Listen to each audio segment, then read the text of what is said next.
আসসালামু আলাইকুম। রুয়াবজা রকমারি ইফতার অনুষ্ঠানে আপনাদের স্বাগত জানাচ্ছি। আপনাদের সাথে আছি আমি জান্নাতুর নাইমা এবং আমার সাথে আছেন একজন অতিথি যিনি একটি মজাদার ইফতারের রেসিপি এবং সেই সাথে রুয়াবজা দিয়ে একটি শরবত করে দেখাবেন। আজ আমাদের মাঝে উপস্থিত হয়েছেন রন্ধনশিল্পী দিল আফরোজ সাইদা। আপনাকে আমন্ত্রণ জানাচ্ছি আমাদের অনুষ্ঠানে। আপনাকে পবিত্র মাহে রমজানের অনেক অনেক শুভেচ্ছা। কেমন আছেন? খুব ভালো আছি, আপনি কেমন আছেন? আমিও ভালো আছি এবং এখন তো একটা মজার ইফতারের রেসিপি দেখবো, তো কি করে দেখাচ্ছেন? আমি একটা স্পাইসি চিকেন সালাদ করে দেখাবো। স্পাইসি চিকেন সালাদ। সালাদ তো খুবই হেলদি একটা জিনিস, সাথে চিকেন আছে, তাহলে আমরা দেখে নিই আমাদের কি কি উপকরণ লাগছে। চিকেন সালাদের জন্য আমাদের লাগবে চিকেন, তারপরে আদা বাটা, রসুন বাটা, টমেটো সস, ধনেপাতা কুচি, কর্নফ্লাওয়ার, চিলি ফ্লেক্স, ভেজিটেবল, লেবুর রস, সয়া সস, মরিচ গুঁড়া, গোলমরিচ গুঁড়া, লবণ ও অলিভ অয়েল। ঠিক আছে, তাহলে আমরা শুরু করি। ফার্স্টে কি করব? আমরা প্রথমে একটু চিকেনটাকে ম্যারিনেট করব। আমি কি এটা বল দিব আপনাকে? হ্যাঁ,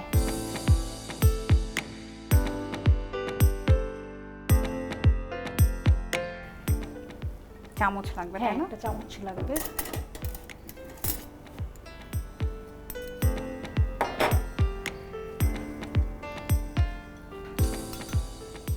রমজানের সময় কি আপনার এটা করা হয় বাসায়? হ্যাঁ, আমি সব সময় একটা সালাদ করি। কিছু না থাকলে রমজানের সময় তো আমাদের ছোলা থাকে, ছোলা দিয়ে আমি একটা সালাদ করে ফেলি।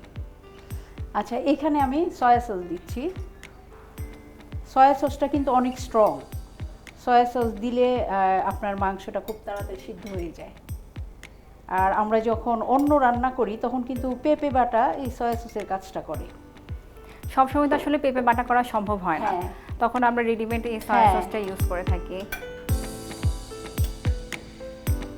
এখানে একটু লবণ দিচ্ছি।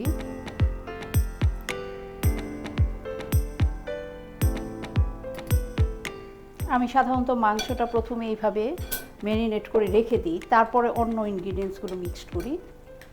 এটাকে ম্যারিনেট করে কিছুক্ষণ রেখে দিতে হবে? হ্যাঁ, রেখে দিতে হবে। আচ্ছা, এখন আমি দিচ্ছি একে একে অন্য মশলাগুলো মিক্সড করে ফেলবো। মরিচ গুঁড়া দিচ্ছি, যেহেতু এটা স্পাইসি বলেছি আমি, একটু মরিচ হবে। তারপরে দিচ্ছি গোলমরিচ, এখানে কিন্তু 3টা মরিচ যাচ্ছে। চিলি ফ্লেক্স দিচ্ছি।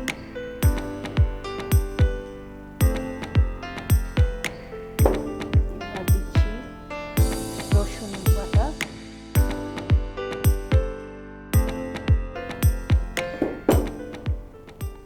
তারপরে দিচ্ছি আদা বাটা,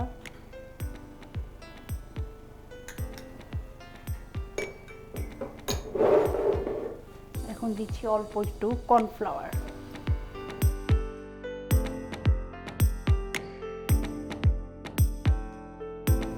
কর্নফ্লাওয়ার দিলে একটু ক্রিস্পি ভাব আসবে। এখানে কি বেকিং পাউডারটা ইউজ করা যায়? না, বেকিং পাউডারের কাজটা হচ্ছে ফুলানো, এখানে ফুলানোর কোনো ব্যাপার নাই। এখানে আমি একটু ভাজবো, এই জন্য একটু ক্রিস্পি হলে ভালো হয়। আমার একটা প্যান লাগবে।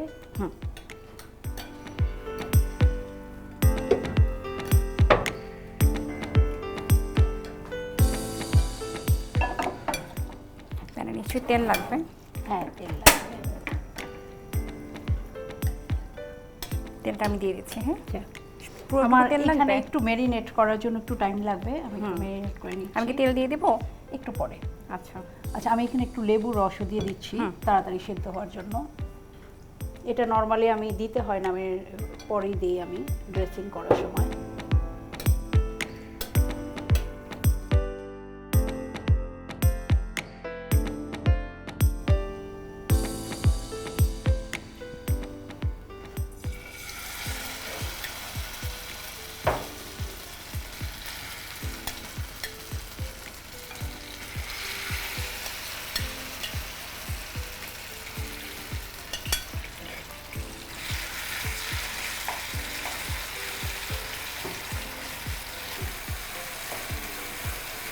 আচ্ছা, এটা হতে হতে আমি এখন ড্রেসিংটা করে ফেলবো।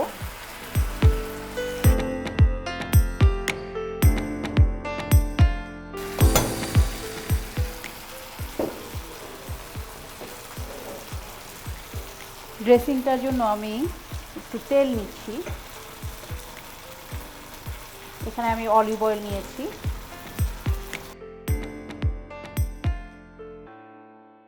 এটার মাঝে এখন আমি লেবুর রসটা দিয়ে দিচ্ছি। অলিভ অয়েলের মধ্যে একটু লেবুর রস। হ্যাঁ, চামচ লাগবে, 4 চামচ। আচ্ছা, তারপরে দিচ্ছি একটু লবণ, একটু চিলি ফ্লেক্স দিচ্ছি,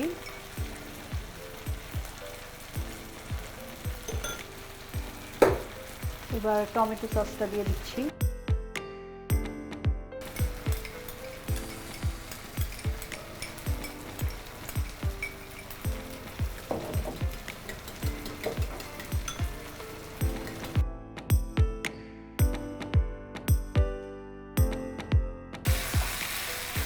আমাদের মাংসটা হয়ে গিয়েছে। হ্যাঁ, মাংসটা হয়ে গেছে।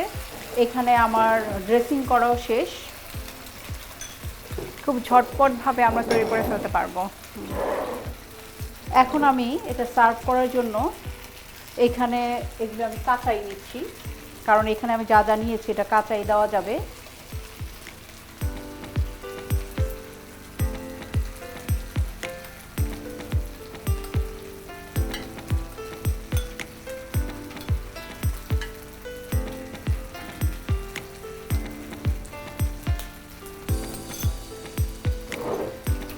আচ্ছা, এখন আমি মাংসটা দিয়ে দিচ্ছি।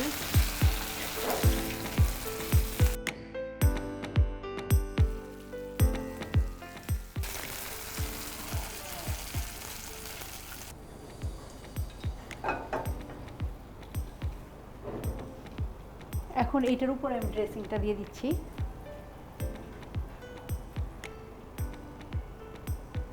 তাহলে একটা জুসি জুসি টেক্সচার আসবে, তাই না? এইভাবে কিন্তু আলাদা করেই দেওয়া যায় চাইলে, তাহলে পানিটাও বের হয় না, খাওয়ার সময় মিক্স করে খেলেই হয়। তো এখানে আমার সব কিছু দেওয়া শেষ, শুধু বাকি আছে ধনেপাতা কুচি। ধনেপাতা এটা স্বাদটাকে আরো বাড়িয়ে দিচ্ছে। হ্যাঁ,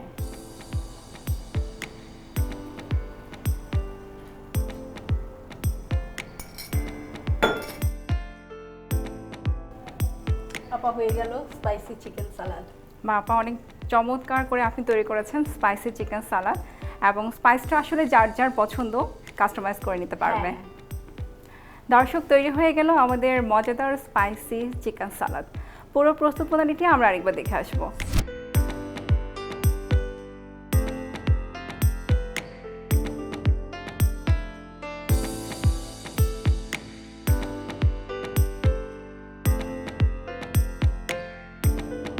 দেখে নিলাম পুরো প্রস্তুত প্রণালী।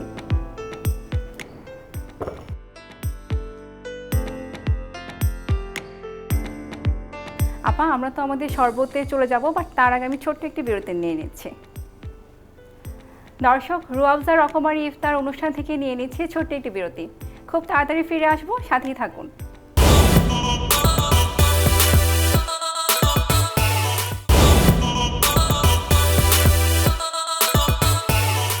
বিরতির পর ফিরে এলাম রুয়াবজা রকমারি ইফতার অনুষ্ঠানে। আমাদের সাথে এতক্ষণ থাকার জন্য ধন্যবাদ। আপা, আমরা এখন কি শরবত দেখব? আমরা এখন করব চিয়া কোকোনাট সিড। ওয়াও, তাহলে আমরা দেখে নিই আমাদের কি কি উপকরণ লাগছে। আচ্ছা, সবার প্রথমে আমাদের লাগছে রুয়াবজা, তারপর ডাবের পানি, চিয়া সিড, সুগার সিরাপ, ডাবের শাঁস ও বরফ কুচি। সব হেলদি হেলদি উপকরণ নিয়ে আপনি এখন জুস বানাবেন। তো ঠিক আছে, শুরু করি। আচ্ছা, ঠিক আছে। আমার প্রথমে ব্লেন্ডার লাগবে। ওকে, আমরা কিছু চামচ লাগবে। হ্যাঁ,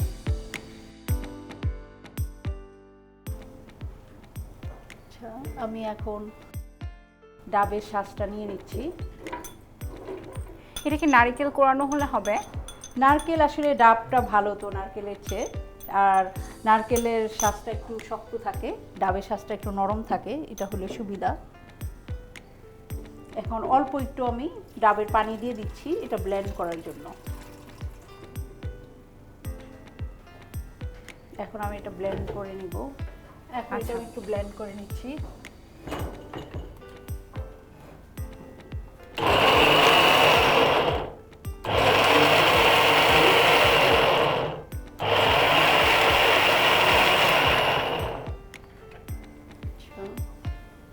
এবার আমার একটা গ্লাস লাগবে।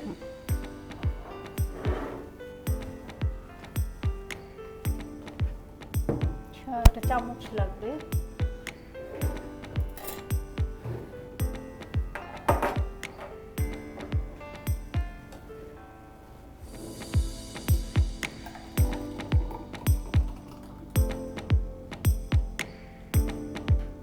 টেক্সচারটা খুবই সুন্দর হয়েছে, খুব থিকও না আবার খুব বেশি আপনার পাতলাও না।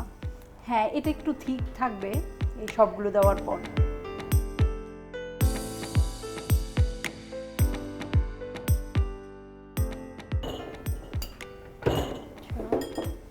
এবার একটু বরফ কুচি দিয়ে দিচ্ছি।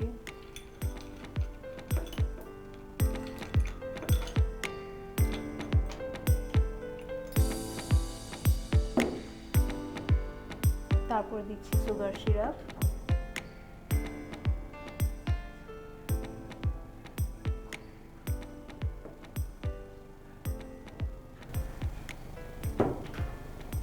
সব শেষে দিচ্ছি রোয়াবজা।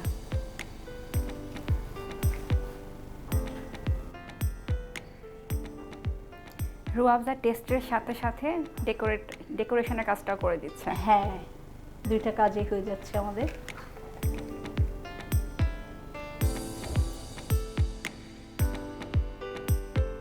তৈরি হয়ে গেল চিয়া কোকোনাট ড্রিঙ্কস।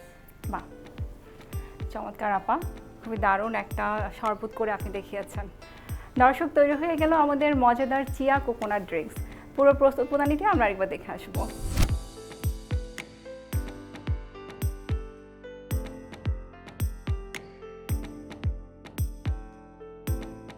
দেখে নিলাম পুরো প্রস্তুত প্রণালী।